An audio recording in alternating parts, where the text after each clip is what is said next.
Olá, você que já nos acompanha aqui no canal Leis Brasileiras em Áudio ou que está chegando pela primeira vez, seja bem-vindo, seja bem-vinda. Hoje vamos dar continuidade à leitura da Consolidação das Leis do Trabalho, a CLT, entre os artigos 57 ao 75, que tratam da duração do trabalho. Antes de mais nada, mostre seu apoio, inscreva-se no canal e ative as notificações para não perder nenhum dos vídeos. Descubra também como se tornar membro do canal e apoiar esta iniciativa. Capítulo 2, da duração do trabalho. Seção 1, disposição preliminar. Artigo 57. Os preceitos deste capítulo aplicam-se a todas as atividades, salvo as expressamente excluídas, constituindo exceções às disposições especiais concernentes estritamente a peculiaridades profissionais constantes do capítulo 1 do título 3, seção 2, da jornada de trabalho. Artigo 58. A duração normal do trabalho, para os empregados em qualquer atividade privada, não excederá de 8 horas diárias, desde que não seja fixado expressamente outro limite. Parágrafo 1º. Não serão descontadas nem computadas como jornada extraordinária as variações de horário no registro de ponto não excedentes de 5 minutos, observado o limite máximo de 10 minutos diários. Parágrafo 2º. O tempo despendido pelo empregado, desde a sua residência até a efetiva ocupação do posto de trabalho e para o seu retorno, caminhando ou por qualquer meio de transporte, inclusive o fornecido pelo empregador, não será computado na jornada de trabalho por não ser tempo à disposição do empregador. Artigo 58-A. Considera-se trabalho em regime de tempo parcial aquele cuja duração não exceda a 30 horas semanais, sem a possibilidade de horas suplementares semanais, ou, ainda, aquele cuja duração não exceda a 26 horas semanais, com a possibilidade de acréscimo de até 6 horas suplementares semanais. Parágrafo 1º. O salário a ser pago aos empregados sob o regime de tempo parcial será proporcional à sua jornada, em relação aos empregados que cumprem, nas mesmas funções, tempo integral. Parágrafo 2º. Para os atuais empregados, a adoção do regime de tempo parcial será feita mediante opção manifestada perante a empresa, na forma prevista em instrumento decorrente de negociação coletiva. Parágrafo 3º. As horas suplementares à duração do trabalho semanal normal serão pagas com acréscimo de 50% sobre o salário hora normal. Parágrafo 4º. Na hipótese de o contrato de trabalho em regime de tempo parcial ser estabelecido em número inferior a 26 horas semanais, as horas suplementares a este quantitativo serão consideradas horas extras para fins do pagamento estipulado no parágrafo 3º, estando também limitadas a 6 horas suplementares semanais. Parágrafo 5º. As horas suplementares da jornada de trabalho normal poderão ser compensadas diretamente até a semana imediatamente posterior à da sua execução, devendo ser feita a sua quitação na folha de pagamento do mês subsequente, caso não sejam compensadas. Parágrafo 6º. É facultado ao empregado contratado sob regime de tempo parcial converter 1/3 do período de férias a que tiver direito em abono pecuniário. Parágrafo 7º. As férias do regime de tempo parcial são regidas pelo disposto no artigo 130 desta Consolidação. Artigo 59. A duração diária do trabalho poderá ser acrescida de horas extras, em número não excedente de 2, por acordo individual, convenção coletiva ou acordo coletivo de trabalho. Parágrafo 1º. A remuneração da hora extra será, pelo menos, 50% superior à da hora normal. Parágrafo 2º. Poderá ser dispensado o acréscimo de salário se, por força de acordo ou convenção coletiva de trabalho, o excesso de horas em um dia for compensado pela correspondente diminuição em outro dia, de maneira que não exceda, no período máximo de 1 ano, a soma das jornadas semanais de trabalho previstas, nem seja ultrapassado o limite máximo de 10 horas diárias. Parágrafo 3º. Na hipótese de rescisão do contrato de trabalho, sem que tenha havido a compensação integral da jornada extraordinária, na forma dos parágrafos 2º e 5º deste artigo, o trabalhador terá direito ao pagamento das horas extras não compensadas, calculadas sobre o valor da remuneração na data da rescisão. O parágrafo 4º revogado. Parágrafo 5º. O banco de horas de que trata o parágrafo 2º deste artigo poderá ser pactuado por acordo individual escrito, desde que a compensação ocorra no período máximo de 6 meses. Parágrafo 6º. É lícito o regime de compensação de jornada estabelecido por acordo individual, tácito ou escrito, para a compensação no mesmo mês. Artigo 59-A. Em exceção ao disposto no artigo 59 desta consolidação, é facultado às partes, mediante acordo individual escrito, convenção coletiva ou acordo coletivo de trabalho, estabelecer horário de trabalho de 12 horas seguidas por 36 horas ininterruptas de descanso, observados ou indenizados os intervalos para repouso e alimentação. Parágrafo único. A remuneração mensal pactuada pelo horário previsto no caput deste artigo abrange os pagamentos devidos pelo descanso semanal remunerado e pelo descanso em feriados, e serão considerados compensados os feriados e as prorrogações de trabalho noturno, quando houver, de que tratam o artigo 70 e o parágrafo 5º do artigo 73 desta consolidação. Artigo 59-B. O não atendimento das exigências legais para a compensação de jornada, inclusive quando estabelecida mediante acordo tácito, não implica a repetição do pagamento das horas excedentes à jornada normal diária, se não ultrapassada a duração máxima semanal, sendo devido apenas o respectivo adicional. Parágrafo único. A prestação de horas extras habituais não descaracteriza o acordo de compensação de jornada e o banco de horas. Artigo 60.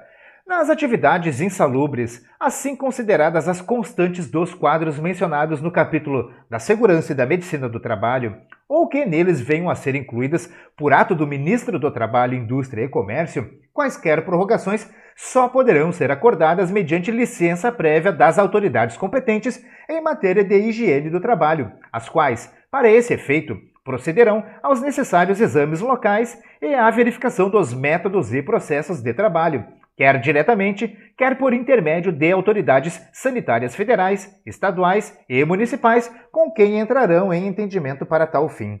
Parágrafo único. Excetuam-se da exigência de licença prévia as jornadas de 12 horas de trabalho por 36 horas ininterruptas de descanso.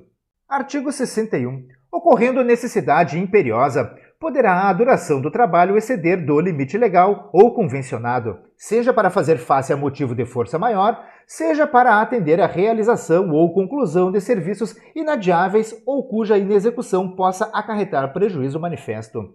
Parágrafo 1º.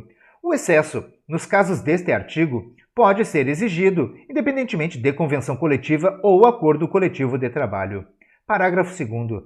Nos casos de excesso de horário por motivo de força maior, a remuneração da hora excedente não será inferior à da hora normal. Nos demais casos de excesso previstos neste artigo, a remuneração será, pelo menos, 25% superior à da hora normal, e o trabalho não poderá exceder de 12 horas, desde que a lei não fixe expressamente outro limite. Parágrafo 3º.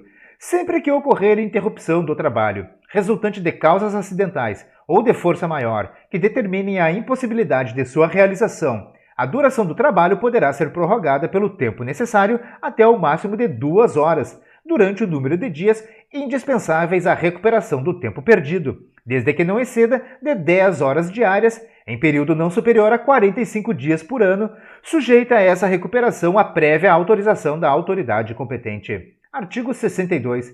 Não são abrangidos pelo regime previsto neste capítulo. Inciso 1. Os empregados que exercem atividade externa incompatível com a fixação de horário de trabalho, devendo tal condição ser anotada na carteira de trabalho e previdência social e no registro de empregados. Inciso 2. Os gerentes, assim considerados os exercentes de cargos de gestão, aos quais se equiparam, para efeito do disposto neste artigo, os diretores e chefes de departamento ou filial. Inciso 3. Os empregados em regime de teletrabalho que prestam serviço por produção ou tarefa.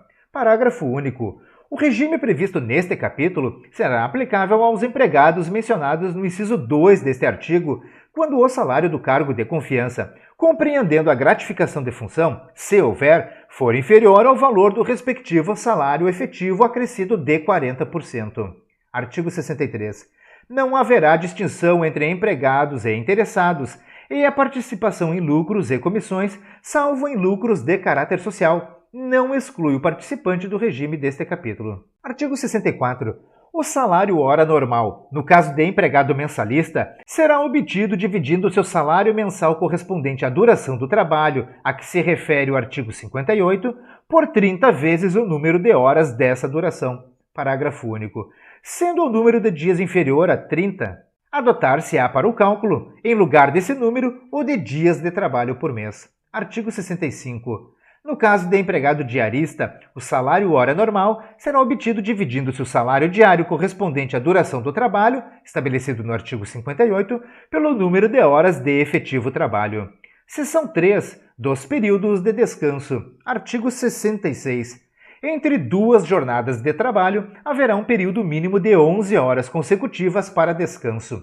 Trabalho aos domingos. Artigo 67. Será assegurado a todo empregado um descanso semanal de 24 horas consecutivas, o qual, salvo motivo de conveniência pública ou necessidade imperiosa do serviço, deverá coincidir com o domingo, no todo ou em parte. Parágrafo único. Nos serviços que exijam trabalho aos domingos, com exceção quanto aos elencos teatrais, será estabelecida escala de revezamento, mensalmente organizada e constando de quadro sujeito à fiscalização. Artigo 68. O trabalho em domingo, seja total ou parcial, na forma do artigo 67, será sempre subordinado à permissão prévia da autoridade competente em matéria de trabalho. Parágrafo único. A permissão será concedida a título permanente nas atividades que, por sua natureza ou pela conveniência pública, devam ser exercidas aos domingos, cabendo ao Ministro do Trabalho, Indústria e Comércio expedir instruções em que sejam especificadas tais atividades. Nos demais casos, ela será dada sob forma transitória, com discriminação do período autorizado, o qual, de cada vez, não excederá de 60 dias. Artigo 69. Na regulamentação do funcionamento de atividades sujeitas ao regime deste capítulo, os municípios atenderão aos preceitos nele estabelecidos, e as regras que venham a fixar não poderão contrariar tais preceitos, nem as instruções que, para seu cumprimento, forem expedidas pelas autoridades competentes em matéria de trabalho. Artigo 70. Salvo o disposto nos artigos 68 e 69, é vedado o trabalho em dias feriados nacionais e feriados religiosos, nos termos da legislação própria. Artigo 71. Em qualquer trabalho contínuo, cuja duração exceda de 6 horas, é obrigatória a concessão de um intervalo para repouso ou alimentação, o qual será, no mínimo, de 1 hora e, salvo acordo escrito ou contrato coletivo em contrário, não poderá exceder de 2 horas. Parágrafo 1º. Não excedendo de 6 horas o trabalho, será, entretanto, obrigatório um intervalo de 15 minutos quando a duração ultrapassar 4 horas. Parágrafo 2º. Os intervalos de descanso não serão computados na duração do trabalho. Parágrafo 3º. O limite mínimo de 1 hora para repouso ou refeição poderá ser reduzido por ato do Ministro do Trabalho, Indústria e Comércio, quando ouvido o Serviço de Alimentação de Previdência Social, se verificar que o estabelecimento atende integralmente às exigências concernentes à organização dos refeitórios e, quando os respectivos empregados não estiverem sob regime de trabalho prorrogado a horas suplementares. Parágrafo 4º.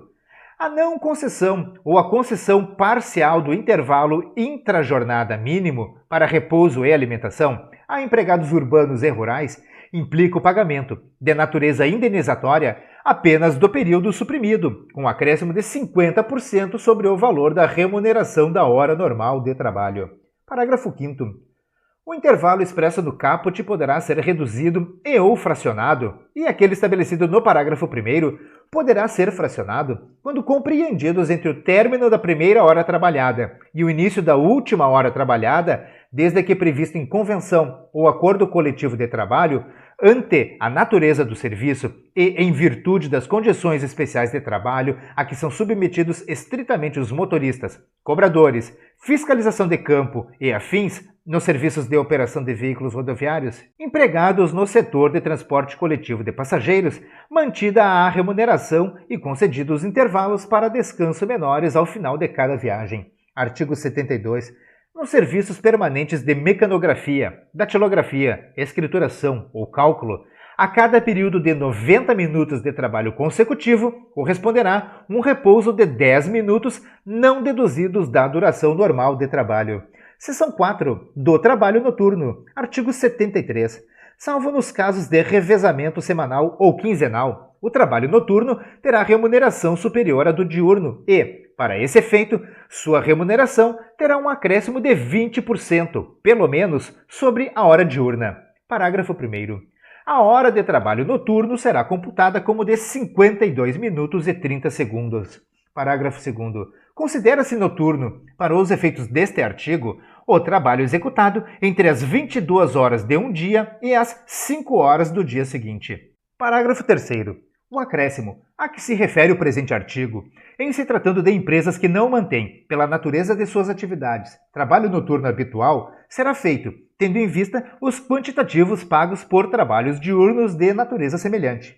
Em relação às empresas cujo trabalho noturno decorra da natureza de suas atividades, o aumento será calculado sobre o salário mínimo geral vigente na região, não sendo devido quando exceder desse limite já acrescido da percentagem. Parágrafo 4º. Nos horários mistos, assim entendidos os que abrangem períodos diurnos e noturnos, aplica-se às horas de trabalho noturno o disposto neste artigo e seus parágrafos. Parágrafo 5º. Às prorrogações do trabalho noturno, aplica-se o disposto neste capítulo. Seção 5 do quadro de horário. Artigo 74. O horário de trabalho será anotado em registro de empregados. Parágrafo 1º. Revogado. Parágrafo 2º. Para os estabelecimentos com mais de 20 trabalhadores, será obrigatória a anotação da hora de entrada e saída em registro manual, mecânico ou eletrônico, conforme instruções expedidas pela Secretaria Especial de Previdência e Trabalho do Ministério da Economia, permitida a pré-assinalação do período de repouso. Parágrafo 3º. Se o trabalho for executado fora do estabelecimento, o horário dos empregados constará do registro manual, mecânico ou eletrônico em seu poder, sem prejuízo do que dispõe o caput deste artigo. Parágrafo 4º. Fica permitida a utilização de registro de ponto, por exceção à jornada regular de trabalho, mediante acordo individual escrito, convenção coletiva ou acordo coletivo de trabalho. Seção 5 das penalidades. Artigo 75. Os infratores dos dispositivos do presente capítulo incorrerão na multa de 50 a 5 mil cruzeiros, segundo a natureza da infração, sua extensão e a intenção de quem a praticou, aplicada em dobro no caso de reincidência e oposição à fiscalização ou desacato à autoridade. Parágrafo único. São competentes para impor penalidades, no Distrito Federal, a autoridade de primeira instância do Departamento Nacional do Trabalho e, nos estados e no território do Acre, as autoridades regionais do Ministério do Trabalho, Indústria e Comércio. Eu encerro neste momento a leitura dos artigos 57 ao 75 da CLT, que tratam da duração do trabalho. Eu espero mesmo que esse vídeo possa te ajudar. Se você gostou desse vídeo, curta e compartilhe à vontade. Não se esqueça de mostrar o seu apoio inscrevendo-se no canal e ativando as notificações para não perder nenhum dos vídeos. Descubra como se tornar membro aqui do canal e apoiar esta iniciativa. Deixe nos comentários críticas, elogios e sugestões para os próximos vídeos do canal Leis Brasileiras em Áudio. Eu desejo a você sucesso e prosperidade na sua vida. Um forte abraço e até o próximo vídeo.